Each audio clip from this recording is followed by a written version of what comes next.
बिस्मिल्लाहिर्रहमानिर्रहीम। अस्सलाम वालेकुम। आप देख रहे हैं प्रोग्राम कैपिटल व्यू। मैं हूं आपके साथ मिशेल बुखारी। प्रोग्राम में हमारे साथ मौजूद हैं शहजाद रज़ा। अस्सलाम वालेकुम शहजाद, कैसे हैं? अस्सलाम वालेकुम मिशेल, क्या हाल है? अल्हम्दुलिल्लाह जी बिल्कुल ठीक। आज प्रोग्राम में सबसे पहले मैं बात करना चाहूँगी वज़ीर आज़म इमरान खान साहब ने अभी हालिया जो दोबारा अपने अज़्म का इआदा किया एक तरह से, और पहले दिन से अगर हम देखें तो वो इसी अज़्म को लेकर चल रहे हैं जो वो मदीना की रियासत की बात करते हैं या यकसा निज़ाम की बात करते हैं मुल्क के अंदर, जो गरीब के लिए और अमीर के लिए एक जैसा हो, चाहे वो इंसाफ का हुसूल हो, चाहे वो कानून हो, चाहे वो एजुकेशन हो, वो तालीम हो, वो कोई भी सहूलत हो, जैसे कि हम तरक्की याफ्ता ममालिक में देखते हैं या वेलफेयर स्टेट्स हम जिनको कहते हैं। और मेरे ख्याल में वो चाहते हैं कि पाकिस्तान किसी मकाम पर जाकर इंशाल्लाह वो एक वेलफेयर स्टेट बने जो मदीना की रियासत थी। लेकिन इसमें आप को लगता है कि जो रुकावटें हैं और जो 70 साल का एक निज़ाम जो बन चुका है और उसको तोड़ना वो इतना आसान होगा? क्या ये बात जो है वो आवाम को समझा पाए हैं कि इसमें वक्त लगेगा?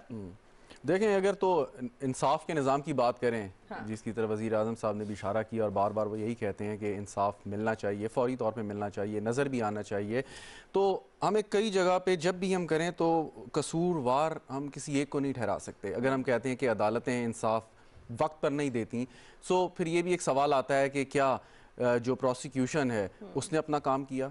अगर उसने अपना काम किया सही तौर पे, तो क्या जो तहकीकाती अफसर हैं हमारे, उन्होंने अपना काम किया? तो ये जितने टीयर्स हैं इंसाफ की फरहमी में, वो सारे के सारे मिलकर इस निज़ाम को मेरे ख्याल में ख़राब कर रहे हैं, या ख़राब जानबूझ के नहीं कर रहे, तो एक निज़ाम ही ऐसा वज़ा हो चुका है।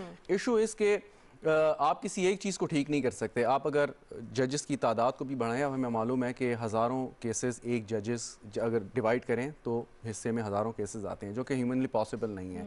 तो अगर अदालतें फ़ौरी तौर पे फ़ैसले देना शुरू कर दें, वो किस बुनियाद पे दें? कि अगर उनके सामने अदालत ने तो फ़ैसला करना है कि जो उनके सामने सबूत सामने होगा, लेकिन सबूत कहाँ से आएगा? कि जब तहकीकाती अफसर जो है आपका वो सबूत फराहम करेगा प्रोसिक्यूशन को। तो ये सारे के सारे मिलकर आप समझ लीजिए कि एक जो हमारा एक अजीब सा लॉक जैम बन गया है। आपको नहीं लगता कि शायद वो जो बेनिफिशरीज हैं सिस्टम के, क्योंकि जो हमारी एक एलीट है, चाहे पॉलिटिकल एलीट कह लीजिए, जो शायद फ़ायदा उठाती है इस सिस्टम का, वो इस सिस्टम को चेंज होने देना भी ज़रा उनके लिए इतना आसान नहीं है ना? ये शायद वो होने नहीं देना चाहती इसको। देखें, एक सबसे बड़ी वज़ीर आज़म जितनी भी कोशिश करें, ज़ाहिर है वज़ीर आज़म है और इस वक्त उनकी हुकूमत है, लेकिन फिर भी शायद कहीं से इधर उधर से वो रुकावटें जो है वो खड़ी की जाती हैं शऊरी तौर पे। देखें, सबसे बड़ी मिसाल हमारे चंद एक अहम वही पॉलिटिकल एलीट है, जिनके बड़े बड़े और अरबों रुपए के केसेस जो हैं वो अदालतों में ज़ेर अल्तवा हैं। अब हम अंदाज़ा ये कर लें कि हम तो ये सोच रहे थे कि ये बड़ी जल्दी इसका फैसला होगा, ओपन एंड शट केसेस हैं, सबूत हैं, गवाहान हैं, एक रकम है जो मौजूद है और पता नहीं है वो कहाँ से आई है, तो ये तो बड़ी आसानी से फैसला हो जाना चाहिए था, लेकिन वो नहीं हुआ।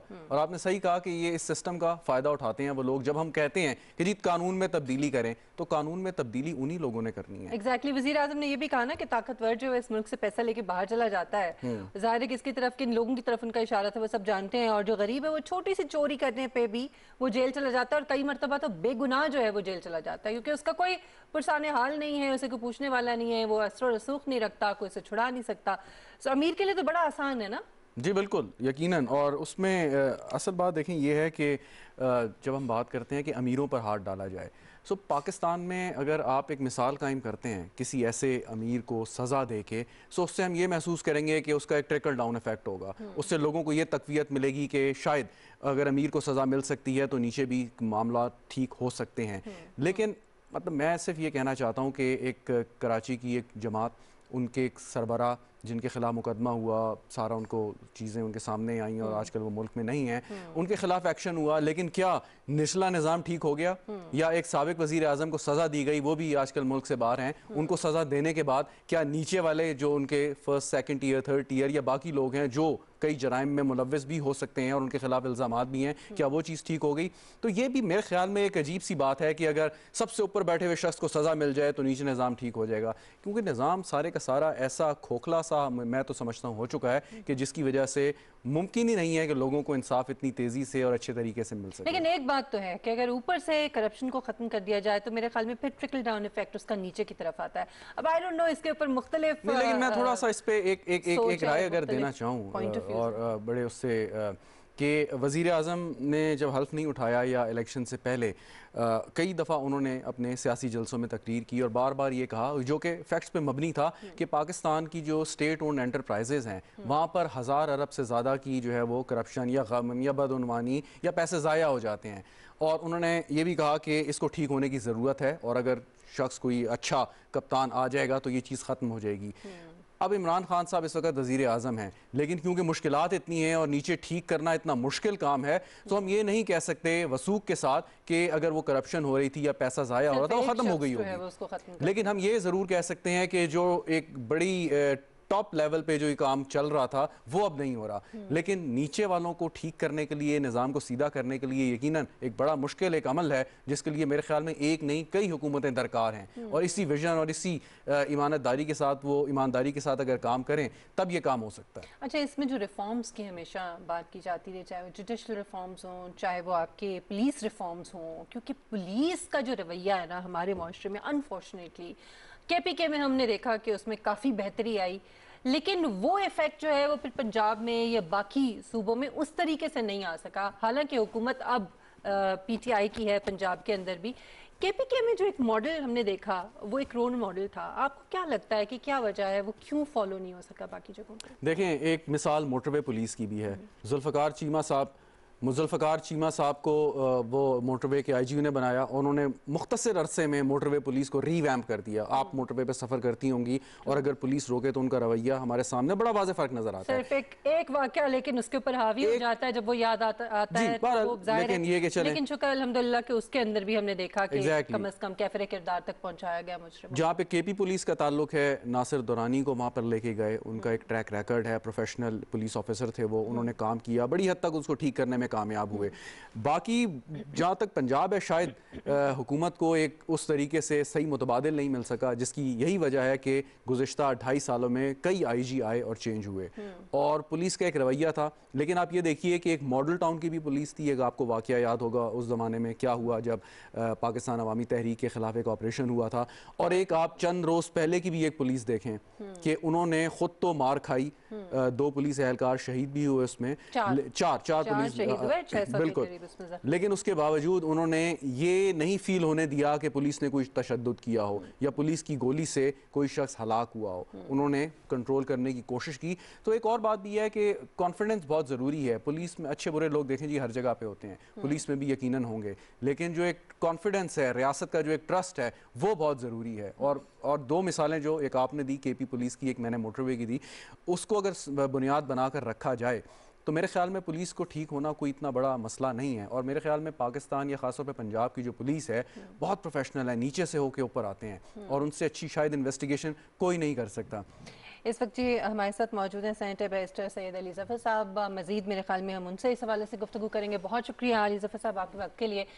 علی ظفر صاحب، ایک تو ملک کے اندر ہمیں اس بات پہ بالکل کوئی دو رائے نہیں ہے، کوئی شک نہیں ہے کہ وزیر اعظم اور پاکستان تحریک انصاف کی جو حکومت ہے وہ مسلسل اس عزم کا اظہار بھی کرتی ہے، کوشش بھی جاری ہے. مدینہ کی ریاست کی جب بات کی جاتی ہے، یکساں جو انصاف کا حصول ہے یا باقی جتنی بھی فیسلٹیز ہیں وہ چاہے غریب ہو یا امیر ہو اس کو ملنی چاہیے، یہ ویژن ہے.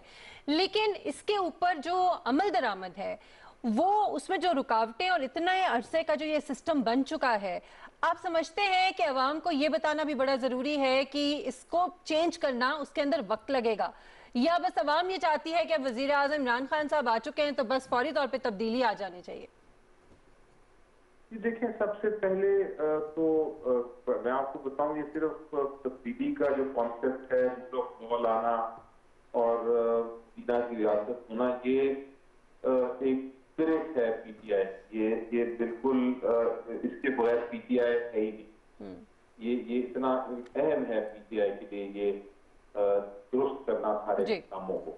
اس لیے یہ سب سے پہلی چیز جس میں بالکل کوئی دیر نہیں لگی، اس کو سب کو اپریشیٹ کرنا چاہیے، وہ یہ ہے کہ جو اپنا موقف تھا وہ اس طرف گامزن ہو گیا ہے سارا سسٹم تبدیلی کی طرف. اب وہ تبدیلی کی فائنل کب ہوگی، وہ کب سب چیزیں پوری طرح ہو جائیں گی، ہونی چاہیے، اس میں وقت لگے گا. لیکن اس जिसमें उस तरफ गामजन होने में, उस तरफ रुख करने में किसी किस्म की देर नहीं थी। ठीक तो ठीक। ये आई थिंक आवाम समझती भी है, और हर एक बाशऊर जो शख्स है वो समझेगा कि जब आप बहुत सारा खराबियां हुई हों और बड़े अरसे से खराबियां हुई हों, उनको जब आप चेंज करने की कोशिश करते हैं तो उसमें वक्त तो लगता है। ठीक। लेकिन इसमें कोई शक नहीं है कि ये जैसा मैंने कहा कि इस तरफ रुख हो गया है इमीडिएटली। वो तो मैं पहले दिन से ही उस पर काम शुरू कर दिया था। इसमें एक चीज आप देखते हैं, करप्शन का खात्मा, दूसरी चीज देखते हैं आप रूल ऑफ लॉ को बेहतर करना, तीसरी आप चीज है गवर्नेंस को दुरुस्त करना, लोगों को जो तहफ़्फ़ुज़ात है वो देना लॉ एंड ऑर्डर के, जो आपकी एजुकेशन सिस्टम है उसको ठीक करना, जो आपकी मईशत है, जो फाइनेंशियल पोजीशन पूरी हालत थी उसकी पॉलिसी ठीक करना, जो पानी के क्राइसिस थे जिसकी तरफ तवज्जो नहीं की हुई थी उसको दुरुस्त करना, फॉरेन पॉलिसी अपनी जो हमारी बड़ी देर से स्टैग्नेट हो गई थी, एक तरफ जगह भी रुकी थी, उनमें नया एक तरह से एंथुसियाज्म देना, एक जोश व जज्बा देना। तो आपने देखा पाकिस्तान की इज्जत बाकी मुल्कों में वो पहले काफी कमजोर थी, अब कितनी बेहतर हो गई है। तो हमने बड़े बड़े ममालिक को देखा है, हमने आई टू आई देखा है और एक बराबरी के तौर पे हमने बात की है। ये सारी चीजें हैं जो तब्दील हो रही हैं, उनको अप्रिशिएट करना चाहिए हमें। और आवाम में जैसा मैंने कहा जानती है कि ये सारी चीजें तब्दील हो रही हैं, लेकिन उसको उसके एंड रिजल्ट ऊपर से लेके नीचे तक करप्शन खत्म कब होगी अगर आप ऐसे पूछते हैं, उसमें वक्त लगेगा। और एक दिन इंशाल्लाह जरूर आएगा जब वो बिल्कुल गैर मौसर हो जाएगी करप्शन, लेकिन वो उसमें टाइम लगेगा। इसी तरह मईशत इसी देर में ठीक होगी। ठीक। बैरिस्टर साहब एक सवाल है, क्योंकि आप बहुत सीनियर एडवोकेट हैं, चीज़ों को बहुत बेहतर समझते हैं, बार बार बात होती है जुडिशल रिफॉर्म्स की। अगर अदालतों को देखें, अदालतें अक्सर जज साहिबान के ऑब्जर्वेशंस या फैसलों में हमें नज़र आता है कि जी प्रोसिक्यूशन ने सही काम नहीं किया इसलिए फ़ैसले देर से होते हैं, अल्तवा का शिकार होते हैं। प्रोसिक्यूशन से पूछें तो वो कहते हैं कि जी जो तहकीकाती इदारे हैं उनकी ये कोताही है। तो ये रिफॉर्म्स किस तरीके से आएंगे? क्या ये सारे टीएस ठीक होने की ज़रूरत है, या आप समझते हैं कि किसी एक को भी ठीक कर दें तो बेहतरी आ जाएगी? मैं बिल्कुल इस पे क्लियर हूँ, और वो ये कि एक इदारे को दुरुस्त करने से सिस्टम, जुडिशल सिस्टम हमारा ठीक नहीं हो सकता। इसमें 6-7 डिफरेंट एस्पेक्ट्स हैं जिसपे साइमल्टेनियसली यानी यकजा दुरुस्त करने की जरूरत है। मामला शुरू होता है सबसे पहले कानून पे, कानून होना चाहिए, कानून में इम्प्रूवमेंट की जरूरत है जो नहीं बस से हो सके। उसके बाद सेकंड स्टेप होती है इन्वेस्टिगेशन टीम को दुरुस्त करना, जिसका ट्रेनिंग भी है, उसका किरदार भी है, कि जो इन्वेस्टिगेशन स्किल्स है उसको भी बेहतर करना, उसकी ऑनेस्टी को भी दुरुस्त करना। वो इन्वेस्टिगेशन वाला मामला ठीक होना जरूरी है। उसके बाद जब इन्वेस्टिगेशन खत्म हो जाती है तो नेक्स्ट स्टेप आती है प्रोसिक्यूशन, यानी जो वकील है वो किस तरह का केस पेश करते हैं। वो उसमें भी बहुत जरूरत है ट्रेनिंग की और इम्प्रूवमेंट की और बेहतर लोगों को लाने की, और उसमें भी कानून साजी की जरूरत है। तीसरी एस्पेक्ट है एक्चुअल जो अदालत में ट्रायल चलता है, जुडिशल रिफॉर्म, वो भी इतनी जरूरी है क्योंकि वहां भी हमने देखा है कि 10-10 साल तक केस फैसले नहीं होते और फैसले भी कई बार बहुत गलत हो जाते हैं। उधर भी ट्रेनिंग की जरूरत है।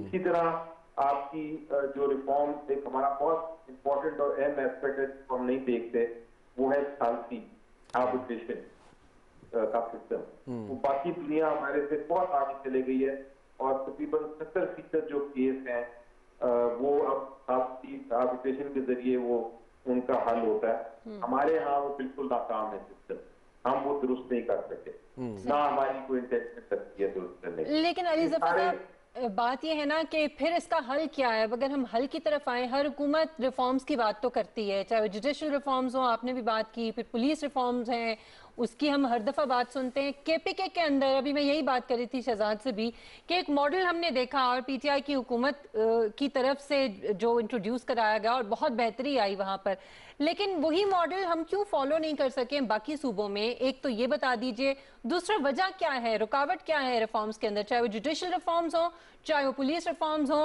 हुकूमत की तरफ से इस पर अभी तक क्यों उस तरह से काम नहीं हो पाया जो होना चाहिए था? देखिए, रिफॉर्म का जो पहली स्टेप थी, जिसका मैंने आपको 6 स्टेप्स बताई, पहली जो जो थी वो थी improvement in the system of law, यानी कि कानून साजी जी। वो हम नहीं कर सके क्योंकि आपने देखा कि हमारे पास उस वक्त सेनेट में मेजॉरिटी नहीं थी और बहुत सारी हमें चीजें ऑर्डिनेंसेस के जरिए करनी पड़ी। तो एक तो वो रुकावट थी जो ऑपोजिशन ने हमारे साथ बैठ के ये कानून साजी पे काम नहीं किया। अब उम्मीद है कि वो जब PDM खत्म हुई है तो ये आके बैठेंगे, जो एक्चुअल मकसद है पार्लियामेंट का कि वो कानून साजी करे। दूसरा जो प्रॉब्लम रहा है पुलिस रिफॉर्म का, आप दुरुस्त कह रही हैं कि जो KPK में एग्जाम्पल सेट हुआ था वो नहीं फॉलो हो सका। वो एक बड़ा हमारे पास एक एग्जाम्पल है जो हमें बाकी सूबों में हम फॉलो कर सकते हैं। उस पर काम हुआ है लेकिन उस हद तक नहीं हो सका जिस हद तक जरूरी था। वो जरूरी है कि अब हो, और उस पर मुझे जो पता चला है ये है कि अब काम जोरों शोर से शुरू हो गया है और उसके अब जल्द आप देखेंगे कि उससे भी एस्पेक्ट नजर आना शुरू होंगे। ठीक बैरिस्टर साहब, जी जुडिशियल रिफॉर्म, उसमें आई थिंक 2 प्लेयर्स को ऑन बोर्ड होना है, और वो एक है वकला और दूसरे हैं जो हमारे कोर्ट्स के जजेस हैं। तो वो जब तक जजेस, लॉयर्स और हुकूमत भी एक पेज पे नहीं होगी तो वो उसमें भी ताखीर होगी, और यही ताखीर की वजह है।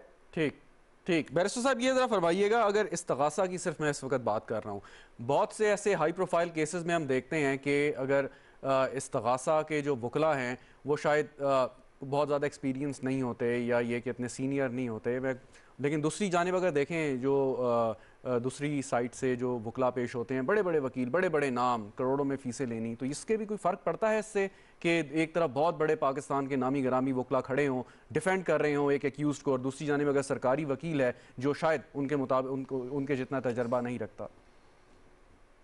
देखिए, जब एक क्योंकि हमारा सिस्टम है एडवर्सियल सिस्टम है, यानी कि दोनों तरफ जो डिफेंस है और प्रोसिक्यूशन है वो अपने अपने मौक़िफ़ पेश करते हैं और अदालत फैसला करती है, तो ये जरूर केस काफी हद तक डिपेंड करता है कि दोनों साइड के वकील के स्किल्स क्या है, उनकी काबिलियत क्या है, और उससे यकीनी तौर पे केस पे फर्क पड़ता है। ये पूरी दुनिया में ये असूल है एडवर्सियल सिस्टम का कि आपको आपके वकील की कोताही या उसकी जो उसने निकाला हो पॉइंट, उसकी वजह से केस हारा भी जाता है और जीता भी जाता है। इसलिए ये तो बात आपकी दुरुस्त है कि प्रोसिक्यूशन को इसीलिए कहते हैं कि ट्रेनिंग करके मजबूत करने की जरूरत है। और हमने देखा है बहुत सारे केसों में कि जहां प्रोसिक्यूशन ठीक है वो इतनी तजर्बेकार नहीं, और दूसरी तरफ जब वकील बड़ा सीनियर और एक्सपर्ट्स आते हैं और टीम के साथ आते हैं तो वो फैसला भी फिर लिए जाते हैं अपने हाथ में, और प्रोसिक्यूटर का केस जो है वो पूरी तरह पेश नहीं कर सकती। ये एक हकीकत है। इसीलिए कहा जाता है कि प्रोसिक्यूशन की बेहतर ट्रेनिंग और उनकी जो स्किल्स हैं उसको इम्प्रूव करने की और बेहतर वकला लाने की जरूरत है, ये इसमें कोई शक नहीं, आप दुरुस्त कह रहे हैं। ठीक, बहुत शुक्रिया बैरिस्टर अली ज़फ़र साहब आपके वक्त के लिए। और इसमें उन्होंने बड़ा पॉइंट बाय पॉइंट जो है वो उन्होंने कहा कि इसमें क्या क्या चीज़ें हैं जिनको ठीक करने की ज़रूरत है, जिसमें लेजिस्लेशन है, ज़ाहिर है जो कानून साजी है, जो हमारे पार्लियामेंटेरियंस हैं जिस मकसद के लिए आते हैं, जब तक वो उस मकसद के ऊपर बैठ के काम नहीं करेंगे तो मेरे ख्याल में सबसे बुनियादी चीज़ तो यहाँ पे है। फिर उसके बाद इन्वेस्टिगेशन, उसकी स्किल्स और उसके अंदर जो इम्प्रूवमेंट की ज़रूरत है वो है, प्रोसिक्यूशन, और फिर जुडिशल रिफॉर्म्स और پولیس ریفارمز جو ہیں، یہ تمام چیزیں اور ان سب چیزوں کے اوپر کام ہونا بڑا ضروری ہے. گزشتہ حکومتوں میں ہم نے یہ دیکھا کہ اس کے لیے جو بنیادی چیز ہوتی ہے وہ ول ہوتی ہے. اگر وہ ول ہی موجود نہیں ہوگی تو ظاہر ہے پھر اس پہ کام کیسے ہوگا. اب کم از کم ول ہمیں نظر آ رہی ہے, عزم نظر آ رہا ہے, تو امید ہم کر سکتے ہیں کہ اس کے پر کام بھی جو ہے وہ ہوگا. ناظرین, یہاں پہ ہم ایک بریک لیں گے, بریک کے بعد واپس آئیں گے تو کووڈ-19 کی جو اس وقت سچویشن ہے اس کے حوالے سے گفتگو کریں گے. ہمارے ساتھ رہیے.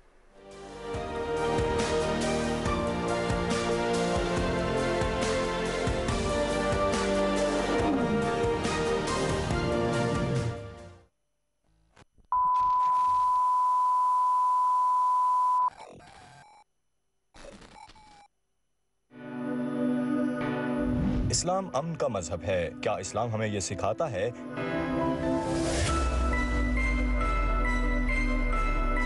کیا وہ ذات پاک صلی اللہ علیہ وآلہ وسلم ہمیں یہ درس دیتی ہے؟ ناموس رسالت کی حفاظت کی سب سے بڑی ذمہ داری ریاست پر عائد ہوتی ہے. اس ضمن میں وزیراعظم عمران خان کی سربراہی میں پاکستان نے ہر فورم پر آواز بلند کی ہے. مغرب کے لوگوں کو نہیں سمجھ جو ہمارا رشتہ ہے نبی صلی اللہ علیہ وسلم سے. We should have explained to them what a prophet, peace be upon him, means to us. میں نے ہمیشہ یہ محسوس کیا ہے کہ OIC یا اسلامی دنیا سے جیسا رد عمل سامنے آنا چاہیے تھا وہ نہیں آیا. ساری مسلمان دنیا OIC کے پلیٹ فارم سے مل کے یونائٹڈ نیشنز میں بتائے کہ ہمیں کتنی تکلیف پہنچتی ہے جب ہمارے نبی صلی اللہ علیہ وسلم کی شان میں گستاخی کی جاتی ہے. وزیراعظم نے مسلمان لیڈران کو خط کے ذریعے امت مسلمہ کو متحد کوشش کی دعوت دی اور مغربی حکومتوں سے مطالبہ کیا کہ وہ ہمارے پیارے نبی صلی اللہ علیہ وآلہ وسلم کی شان مبارک میں گستاخی کرنے والوں کی سرکوبی کریں. میں نے آج سارے مسلمان ملکوں کے جو ہیڈز آف سٹیٹس ہیں ان سب کو میں نے آج خط لکھا ہے کہ نبی صلی اللہ علیہ وسلم کی ہمارے دلوں میں کتنا پیار اور جگہ ہے کہ ہمیں ساروں کو مل کے مغرب کو بتانا چاہیے کہ ان کے اوپر کارٹونز یا کچھ بھی کرتے ہیں تو یہ مسلمانوں کو کتنی تکلیف ہوتی ہے. دوسری جانب اپنے مذموم مقاصد کے لیے قانون کو اپنے ہاتھوں میں لینے والے فساد پھیلانے والے ہیں. اغیار کی حرکات پر اپنے وطن کی املاک کو جلانا کہاں کی عقل مندی ہے. کوئی بھی قانون سے بالاتر نہیں ہے. انتشار پھیلانے والوں کو کوئی رعایت نہیں دی جائے گی. اگر ہوش کے ناخن نہ لیے گئے تو پاکستان پر انتہا پسندی کا لیبل لگا کر تنہا کر دیا جائے گا. یورپ میں حصول روزگار کی غرض سے جانے والوں کو ملک بدر کر دیا جائے گا اور معاشی, سیاسی اور خارجی محاذ پر پاکستان کئی دہائیاں پیچھے چلا جائے گا. بطور سربراہ مملکت وزیر اعظم عمران خان ہر ممکن معقول طریقے سے ہر فورم پر صف اول میں تحفظ ناموس رسالت کے لیے نبرد آزما ہیں. محمد صلی اللہ علیہ وسلم insulted, the Holy Quran burnt, and we stress that willful provocations and incitement to hate and violence must be universally outlawed.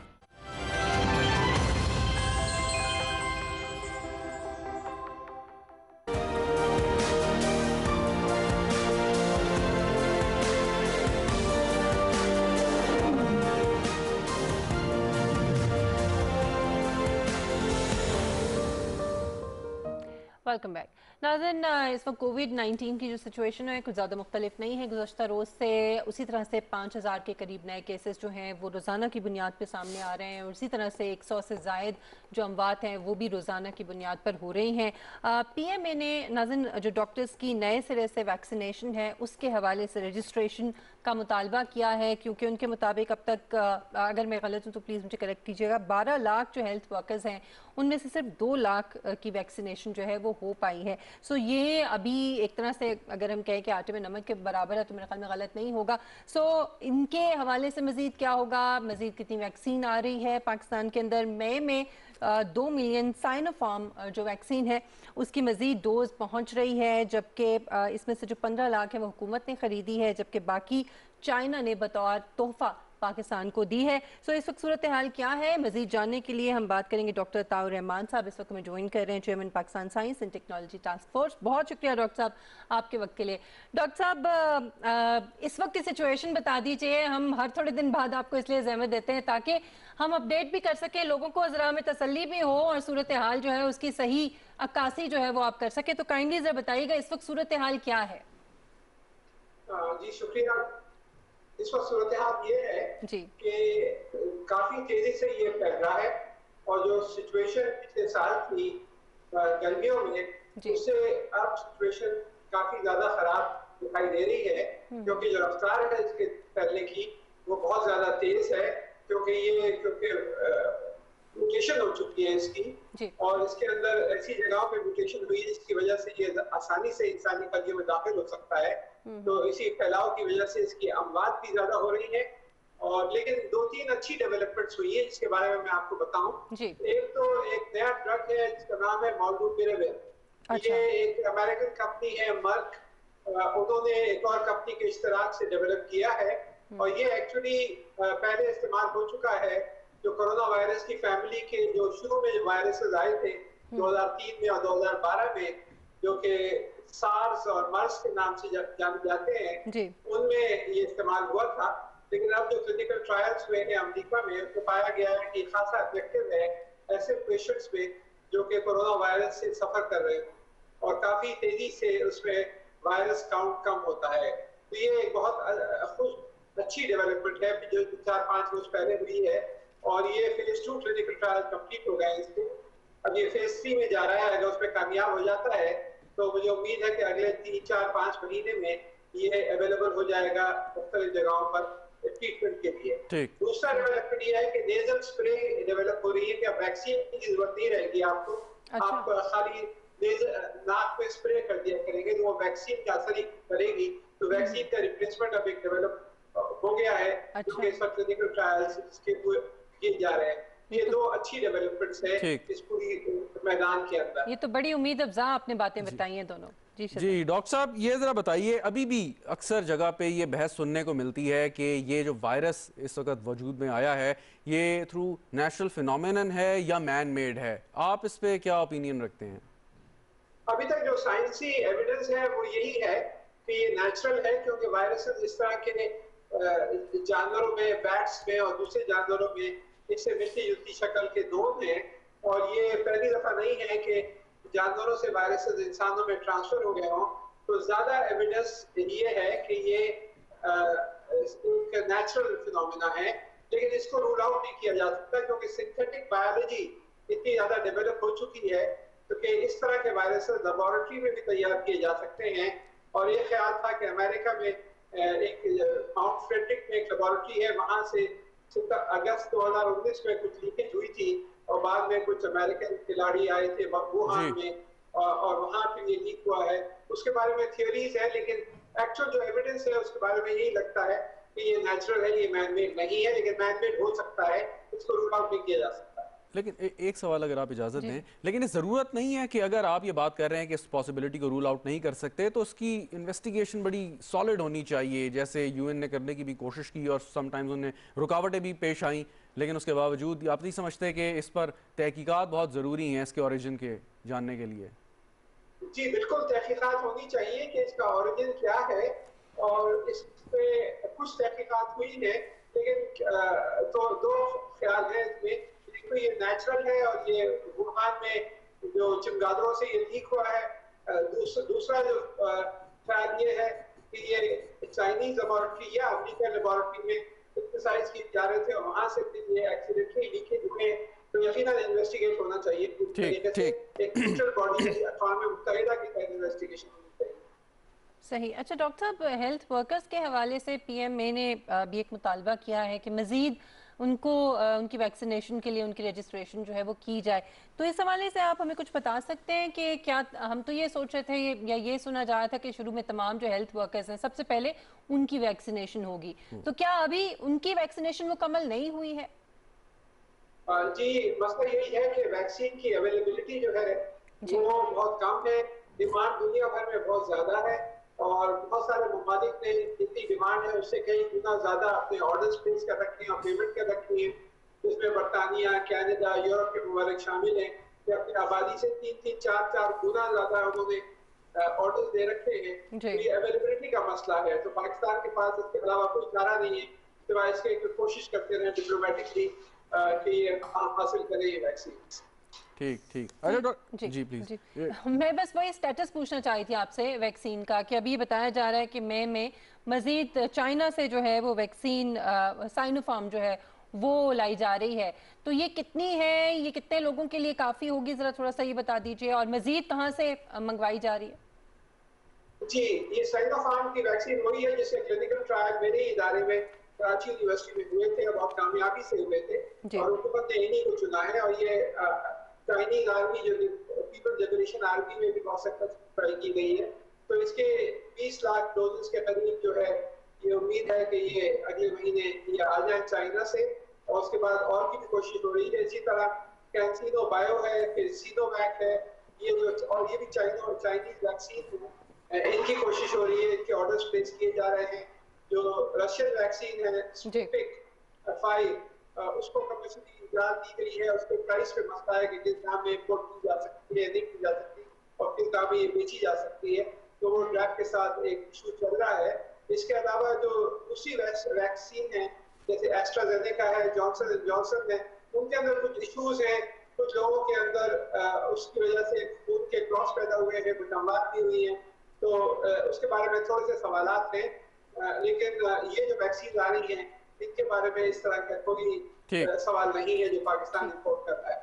Doctor साहब, एक इशू जो मैं चाहूँगा आप उस पर ज़रूर बात करें, वो ये कि जैसे कहा गया कि नेचुरल फिनोमिनन है, और क्योंकि वहाँ पे चाइना में वाइल्ड लाइफ की कंजम्पशन बहुत उसका हाई रेट है, इस वजह से भी ये स्प्रेड कर गया और वहीं से ये इसका ओरिजिन हुआ।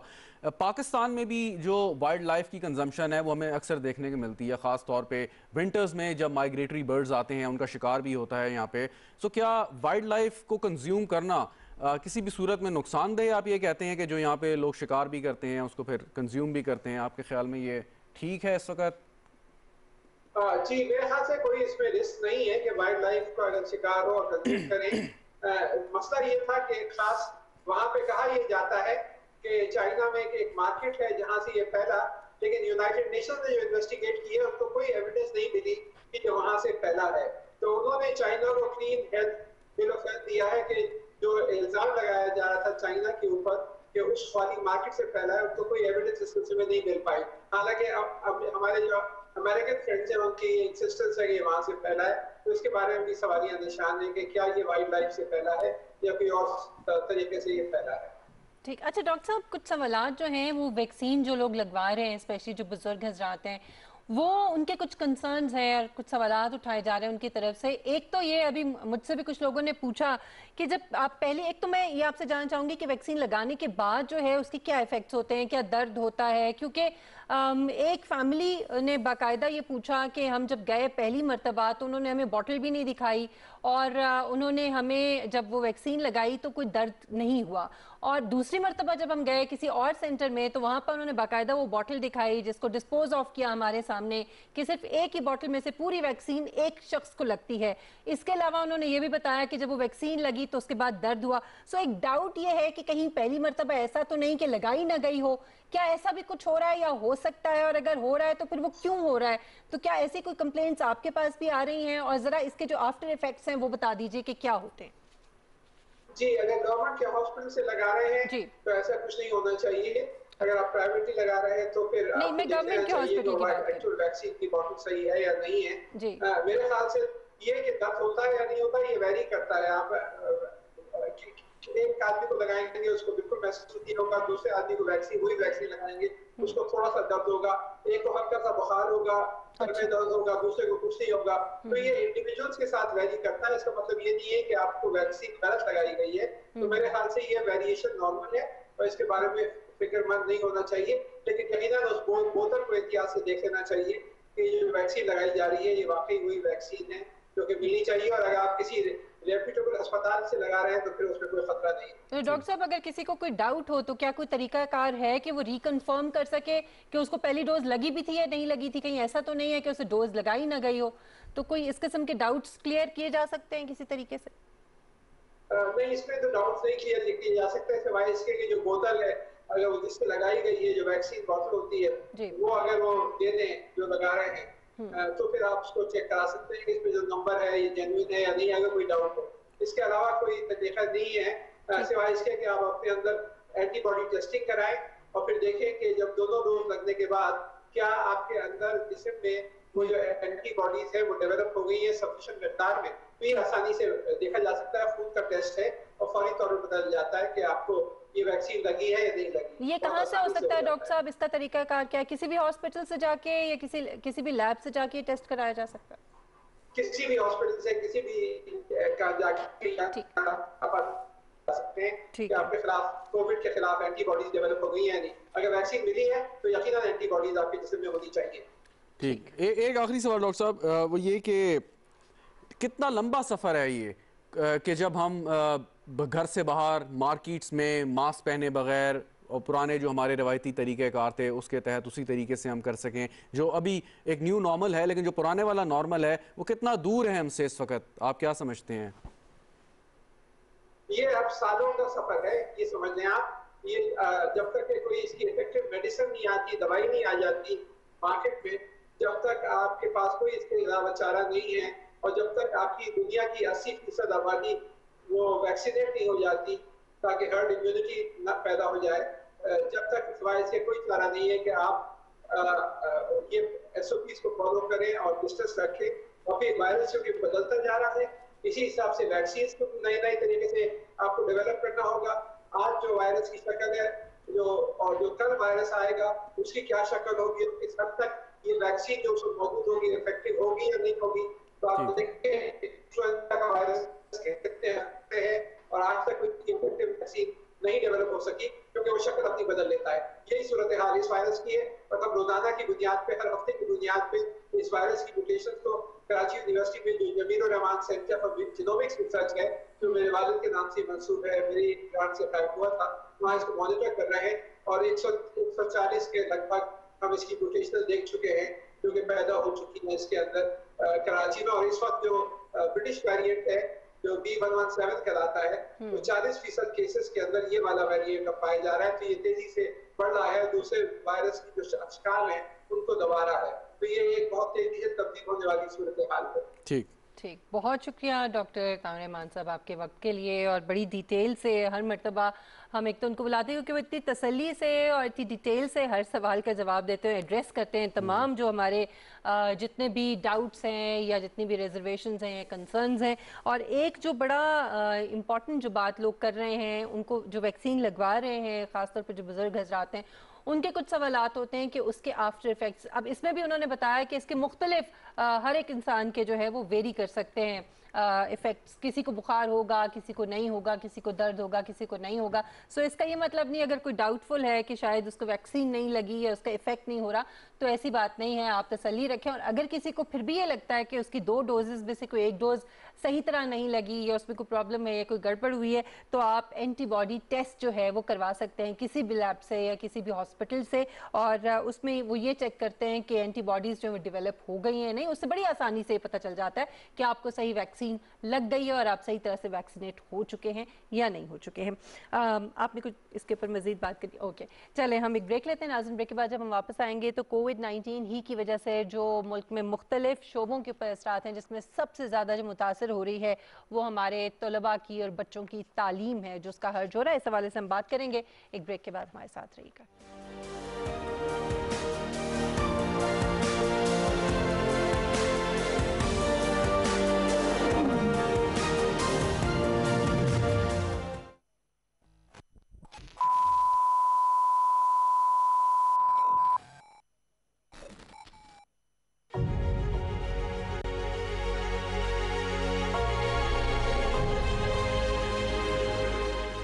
कोरोना में शरह अमवात क्या है? आलमी आदाद शुमार के मुताबिक ये शरह 3 से 4% है। अक्सर सूरतों में बरवक्त तिब्बी इमदाद से इसका इलाज मुमकिन है। कोरोना वबा है, एहतियात जिसकी शिफा है।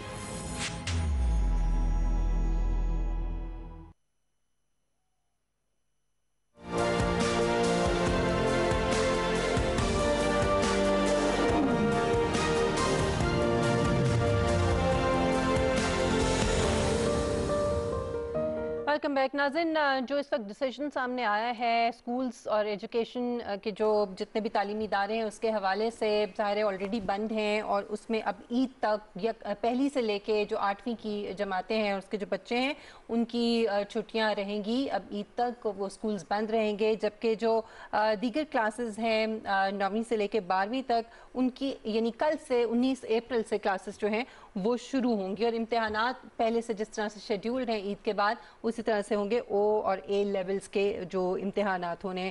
اس کے اوپر بڑا ہنگامی اجلاس جو ہے وزیر تعلیم وفاقی وزیر تعلیم شفقت محمود صاحب کے زیر صدارت ہوا اور اس میں تمام جو صوبائی وزرائے تعلیم ہیں وہ بھی موجود تھے. اس حوالے سے ہم گفتگو کریں گے کہ کیا فیصلے کیے گئے ہیں اور اس میں جو جس طرح کے کنسرنز والدین کے بھی ہیں بچوں کے بھی ہیں وہ کیسے ایڈریس کیے جا سکتے ہیں اور اس اتنے بڑے جو گیپ اور خلا آ رہا ہے اس کو کیسے فل کیا جائے گا. اس وقت ہمیں جوائن کیا ہے مراد راز صاحب نے وزیر تعلیم پنجاب میں. بہت شکریہ مراد راز صاحب آپ کے وقت کے لیے. سر آپ سے ایک تو میں یہ پوچھنا چاہوں گی کہ فیصلہ تو ہو گیا, سنا یہ گیا ہے کہ اس اجلاس کے اندر جتنے بھی صوبائی وزرائے تعلیم ہیں ان سب کے کنسرنز تھے, تحفظات تھے اور ان کا یہ کہنا تھا کہ اسکولز کھول دیے جائیں. اس کی ذرا وضاحت کر دیجئے. دیکھیے میں آپ کو یہ بتاؤں کہ obviously سب سے زیادہ کنسرن ہم لوگوں کا اس لیے کیونکہ we have been going through this for the past 1 year اور آپ کو پتا ہے کہ کتنے لرننگ لاسز ہو چکے ہیں, ان کو ریکور کرنا بہت ٹائم لگے گا ان کو ریکور کرنا. ہم یہ نہیں کہہ رہے تھے کہ پورے اسکول کھول دیں مگر آئی تھنک ہم نے جو کیونکہ یہ سجیشن آ رہی تھی کہ 9, 10, 11, 12 بھی نہ کھولے اور میں آپ کو یہ بتاؤں کہ 23 ڈسٹرکٹ کھلے میں ہیں پاکستان پنجاب کے اندر اس وقت. تو میجورٹی پنجاب جو ہے وہ کھلا ہوا ہے, 13 ڈسٹرکٹ بند ہوئے ہیں. تو مجھے جب سب کہتے ہیں نا کہ پورا پنجاب بند ہے, بالکل بھی نہیں, میجورٹی پنجاب تو کھلا ہے اور اپنے ریگولر اسکیڈول پہ چل رہا ہے. تو یہ ڈیسیجن کس کے لیے ہے؟ یہ ڈیسیجن مطلب پورے پاکستان کے لیے نہیں ہے کیونکہ یہ جو اجلاس تھا یہ تو وفاق کی طرف سے فیصلہ, کیا صوبے الگ الگ فیصلے کر رہے ہیں؟ ذرا اس کی بھی وضاحت کر دیں. جی بالکل, صوبے اپنا فیصلہ خود کر رہے ہیں. اپنا انفیکشن ریٹ دیکھ کے ڈسٹرکٹ وائز جو ہیلتھ ڈپارٹمنٹ ہمیں سارے نمبرز بھیجتا ہے ہر روز, تو یہ تو ہم نے ڈسٹرکٹ وائز خود ہی ڈیسیجن کیا ہے. انہوں نے صرف بیچ پہ سجیسٹ کیا ہے کہ آپ دیکھ لیں اپنے انفیکشن ریٹ کے ساتھ کہ آپ کس طرح کرانا چاہتے ہیں. تو ہم نے جو 23 ڈسٹرکٹس ہیں وہ تو کھلی بھی ہے پنجاب کے اندر اور 13 کے اندر ہمیں یہ کرنا پڑ رہا ہے مگر کل انشاءاللہ تعالیٰ کھولیں گے اور ہفتے میں 2 دن کھولیں گے اور اگر انفیکشن ریٹ جس طرح اگر کم ہوتا ہے تو ہم باقی اور دن بھی کھولتے جائیں گے. اور 1 through 8 کا obviously ہم نے عید تک کا رکھا ہوا ہے صرف ان ڈسٹرکٹ. اچھا منسٹر صاحب یہ بتائیں کہ کچھ پیرنٹس کے بڑے جینون کنسرن ہیں اپنے بچوں کی صحت کو لے کے, تو ویسے تو اگر نارملی کوئی اسٹوڈنٹ اسکول سے غیر حاضر رہے اس کے خلاف تعدیبی کارروائی ہو سکتی ہے, لیکن اس سچویشن میں اگر پیرنٹس اپنے بچوں کو اسکول نہ بھیجنا چاہیں تو کیا ایکشن تو کسی قسم کا نہیں ہوگا؟ کیا انسٹرکشنز ہیں اسکول انتظامیہ کو؟ نہیں بالکل بھی کوئی ایکشن نہیں ہوگا. دیکھیں پہلے انہوں نے 2 دن اسکول جانا ہے ڈیورنگ دا ویک اور اگر وہ 2 دن بھی نہیں جانا چاہتے لٹرلی ویسے 1 دن ہی جانا ہے کیونکہ 50% بچے ایک دن آئیں گے 50% بچے ایک دن. سو یہ ہم نے اس لیے کیا کیونکہ میں نے کہا جی کہ اگر آپ 9, 10, 11, 12 کے بچے جنہوں نے بورڈ کے ایگزام دینے ہیں ان کو اسکول جانے کی اجازت نہیں دے رہے, پڑھنے کی اجازت نہیں دے رہے, سیکھنے کی اجازت نہیں دے رہے, تو پھر ہم بورڈ کے ایگزام ان سے کیوں لیں؟ doesn't make any sense کہ آپ بچوں کو اسکول بھی نہیں جانے دے رہے پھر ہم کہہ رہے ہیں کہ بورڈ کے ایگزام بھی ہونے. تو میں نے کہا کم از کم ان کا اسکول کے ساتھ کانٹیکٹ ہونا چاہیے, ان کو ہوم ورک ملنا چاہیے, ہوم ورک ان کا چیک ہونا چاہیے, کوئی ٹیسٹ ہونا ہو وہ ضروری ہے, ان کا ٹیچر کے ساتھ رابطہ ضروری ہے. سو اس لیے I think that's the reason why اس میں نہیں جانا پلیز اس کی مرضی ہے. I mean you know we can not force people. اچھا اس میں کچھ اسٹوڈنٹس کے کنسرنز ہیں اسپیشلی جو او اے لیولز کے جب امتحانات ہونے ہیں وہ شیڈیول کے مطابق ہوں گے, لیکن جو ہر جگہ ہے جو اتنا گیپ ہے, کیا آپ سمجھتے ہیں کہ یہ ٹھیک ہے ان بچوں کے ساتھ ان کے امتحانات ہونے چاہیے یا اس میں کوئی فلیکسیبلٹی جو ہے وہ ہو سکتی ہے؟ دیکھیں اس میں کوئی فلیکسیبلٹی ہو نہیں سکتی کہ یہ ساری دنیا میں اکٹھے ہوتے ہیں ایگزام. اس میں فلیکسیبلٹی یہ ہے کہ جنہوں نے ابھی نہیں ایگزام لینے وہ اکتوبر کے پیپر میں دوبارہ لیں اور ان کو دوبارہ فی بھی جمع نہیں کرانی پڑے, وہ اسی فی کے ساتھ اکتوبر نومبر میں دوبارہ ایگزام. ٹھیک ہے, یعنی یہ ان کے لیے چوائس موجود ہے, آپشن ہے. جی اچھا ایک یہ سوال ہے سر کہ اب ہم نے دیکھا کہ آن لائن ایجوکیشن جو ہے وہ فزیکل ایجوکیشن یعنی کہ آپ جائیں کلاس روم میں کیمپس میں اس کا متبادل نہیں ہو سکتی ہے, ہمیں بڑی اچھی طرح اندازہ ہو گیا. لیکن جیسے آپ بات کر رہے ہیں کہ بچوں نے اٹینڈ کرنا ہے یا اگین ان کا تعلیمی حرج تو ہو گیا, شاید وہ تیاری نہ ہو جو نارمل حالات میں ہوتی, تو کیا یہ بہتر نہیں تھا کہ انسٹیڈ آف ایگزامینیشن کوئی اور اس کا طریقہ کار بنا لیا جاتا, کوئی پروجیکٹس دے دیے جاتے, اس کی بنیاد پہ انہیں اسیس کیا جاتا اور پروموٹ کر دیا جاتا؟ دیکھیں یہ ہم پچھلے سال کر چکے ہیں, ہم نے تو پچھلے سال پروجیکٹس بھی نہیں دیے, ہم نے ان کو پاس کر دیا. اصل میں شاید کا پرابلم یہ آتی ہے کہ جب آپ ایگزام نہ لیں نا تو آگے میرٹ کیسے بنے گا؟ 2 years in a row 2 years in a row یہ آپ کر نہیں سکتے. سو اس لیے ایگزام تو ہوگا ان کا, ہم نے 9, 10, 11, 12 کا سلیبس بھی جو ہے اس کو کنڈینس کر دیا تھا. سو اب جو ہے ہم نے ایگزامس بھی جو ہے وہ 3 ہفتے آگے کر دیے ہیں. سو اگر ہمیں وہ ابھی بھی 2-3 ہفتے اور آگے کرنے پڑے تو ہم کر دیں گے.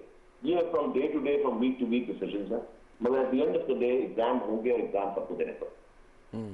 ठीक है। अच्छा ये भी बता दीजिए कि बोर्ड के एग्जाम्स हैं फॉर एग्जांपल, और अगर किसी बच्चे को कोविड हो जाता है, खुदा न खास्ता मुतासिर है, तो फिर उसके लिए क्या मतलब उसको एग्जाम उसको बिल्कुल ऑप्शन मिलेगी, वो दोबारा एग्जाम दे सकता है। अच्छा बिल्कुल ऑप्शन ये मिलेगी, जो अपना पॉजिटिव कोविड रिजल्ट लेकर आएगा उसको जरूर ये ऑप्शन मिलेगी कि वो एग्जाम के बाद फॉर श्योर वो एग्जाम दे। अच्छा, आपने सही कहा कि बिल्कुल स्ट्रिक्ट मेरिट के ऊपर फैसला होना चाहिए, मार्किंग बिल्कुल मेरिट पे होनी चाहिए, लेकिन क्योंकि हम एबनॉर्मल सिचुएशन में हैं, बच्चों की वो तैयारी शायद ना हो जो आम हालात में हो सकती है, तो जब वो एग्जाम में जाएंगे और वो होगा तो कोई थोड़ा सा लीनियंट व्यू रखा जाएगा उनके साथ, या उसी तरीके से स्ट्रिक्टनेस होगी जो नॉर्मल हालात में होती रही है? देखिए ये असेसमेंट की बात कर रहा हूँ, वैसे तो एग्जामिनेशन ऑनेस्टी से होना चाहिए, असेसमेंट। जी जी, मैं सिर्फ उसमें ये कह रहा हूँ कि वो फैसला अभी नहीं किया जा सकता। ठीक, वो जब एग्जाम आएंगे, एक दफा डेट अनाउंस पक्की वाली जब हो जाएगी, क्योंकि अभी तो हमने अनाउंस एक डेट की हुई है, मगर अगर हमें मूव करनी पड़ती है एग्जाम के करीब जाके हम देखेंगे कि आपको पता है कि अभी कल खोल रहे हैं, so let's see how that thing move, और स्पेशली एक हफ्ते 10 दिन के बाद हम इस डिसीजन को फिर रिव्यू करेंगे, तो ज्यादा अगर खोल दिए और दिनों के लिए तो फिर देखेंगे किस तरह कवर हो रहा है सब चीजें, क्योंकि ये एग्जाम के करीब जाके फिर ये फैसला। ठीक ठीक सही। अच्छा मुराद साहब, पूरी दुनिया में हम ये देख रहे हैं कि ये जो ऑनलाइन क्लासेस का जो सिस्टम है इसको मजीद बेहतर से बेहतर बनाने की कोशिश हो रही है, क्योंकि ज़ाहिर है जो सूरत हाल है आप कुछ कह नहीं सकते कि कब तक रहेगी। इस सारी सिचुएशन को देखते हुए पाकिस्तान में एक तो ये बता दीजिए कि आप समझते हैं, जो मुझे लगता है या ज़्यादातर लोग समझते हैं कि ऑनलाइन क्लासेस मुतबादल नहीं हो सकते हैं उस तरह से जो प्रॉपर कॉलेजेस में या स्कूल्स में क्लासेस होती हैं उसका, लेकिन क्या इसको बनाया जा सकता है आने वाले दिनों में? क्या इस पर कोई काम हो रहा है? देखिए इस पे काम तो हो रहा है। मैं आपको सबसे बड़ी चीज बताऊं जो हमने देखे, कभी भी आज तक पब्लिक स्कूल्स के अंदर ये नहीं हुआ, हमने अपने टीचर्स को कोविड के अंदर सिस्टम्स बना के ऑनलाइन 1,27,000 टीचर्स की ट्रेनिंग की, और हमने ऑनलाइन ट्रेनिंग की जो पहले कभी नहीं हुई थी, और 1 लाख से ज्यादा उन्होंने डाउनलोड किए प्रोग्राम, जो कि हमारे पास मॉनिटरिंग का सिस्टम है सारा हमने बनाया कोविड के अंदर ही। हमने तो बहुत सारे, हमने तालीम घर खोला कि टीवी के ऊपर सुबह 8 बजे से लेकर 2 बजे तक हर डिस्ट्रिक्ट में एक तो हमें फ्री मिला जहाँ पे क्लासेस सारा दिन होती थी। हमें लोगों ने तस्वीरें भेजी अपने बच्चों की जो बैठ के टीवी के सामने पढ़ रहे थे। तो हमने तो बहुत सारी चीजें की जो पहले कभी भी नहीं हम सोच सकते थे, और इतनी जल्दी की। मगर मैं आपको eight the end of the day बताऊं, ये कोई पढ़ाई का तरीका है नहीं। तो बच्चों को स्कूल जाना है और स्कूल के बगैर ये हो नहीं सकता। अच्छा सर, ये एक सवाल आखिरी वो ये कि वैसे तो आप वैक्सीनेशन का अमल चल रहा है, क्या ये बेहतर ना होता कि जो बड़ी क्लासेस के स्टूडेंट्स हैं उनको वैक्सीनेट कर दिया जाता, चाहे कैंपसेस में या अदरवाइज, और उसके बाद फिर इजाज़त दी जाए कि आप आएँ और फिर अपना कैंपस ज्वाइन करें? अच्छा, मैं वैसे आपको एक चीज़ बताऊं, सबसे पहले तो मैं चाहता हूँ कि टीचर्स को वैक्सीनेट किया जाए। सबसे पहले प्रायोरिटी, क्योंकि देखिए मेरी सबसे पहले प्रायोरिटी है कि टीचर्स को वैक्सीनेट किया जाए। मेरी डॉक्टर यास्मीन से भी बात हुई है, इस चीज़ पे काम हो रहा है, क्योंकि teachers are also front line, क्योंकि वो उन्होंने भी रोज इंटरेक्ट करना है बच्चों के साथ, सब चीजों के साथ। और दूसरा ये कि असल में 9th, 10th, 11th, 12th की मैं आपको ये बताऊं कि जो क्वालिटी है ना बच्चों के जो नंबर है वो बहुत कम है। हमने खोलने का फैसला भी इसलिए किया क्योंकि मेजोरिटी बच्चा जो आपका 1 through 8 का है, जो सबसे छोटा नंबर है ना वो 9th, 10th, 11th, 12th।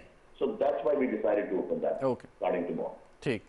ठीक है, बहुत शुक्रिया मुराद साहब आपके वक्त के लिए। और बड़ा ज़रूरी है, जैसे कि उन्होंने भी कहा कि वैक्सीनेशन, और जो आपने भी सवाल किया कि कितना ही अच्छा हो कि जल्द अज जल्द इतनी हमारे पास वाफिर मिकदार में वैक्सीन मौजूद हो कि हम सबको वैक्सीनेट जो है वो कर सके। छोटे बच्चों को तो ज़ाहिर नहीं कर सकते, 18 से कम की एज के जो हैं, लेकिन उससे बड़े जो स्टूडेंट्स हैं उनको किया जा सके, फिर जो टीचर्स हैं उनको। तो जब सब लोगों की वैक्सीनेशन हो जाएगी तो that would be the safest thing. लेकिन उससे पहले अभी हमारे पास सिर्फ एक ही ऑप्शन है, और वो है एहतियात जो हमें करनी है। इसके अलावा और कोई चारा या कोई ऑप्शन नहीं है। प्रोग्राम का वक्त यहाँ पे खत्म होता है। नाज़रीन, मिशेल बुखारी और शहजाद रज़ा को इजाज़त दीजिए। इंशाल्लाह आपसे मुलाकात होगी अगले हफ्ते। अपना बहुत ख्याल रखिएगा। अल्लाह हाफ़िज़।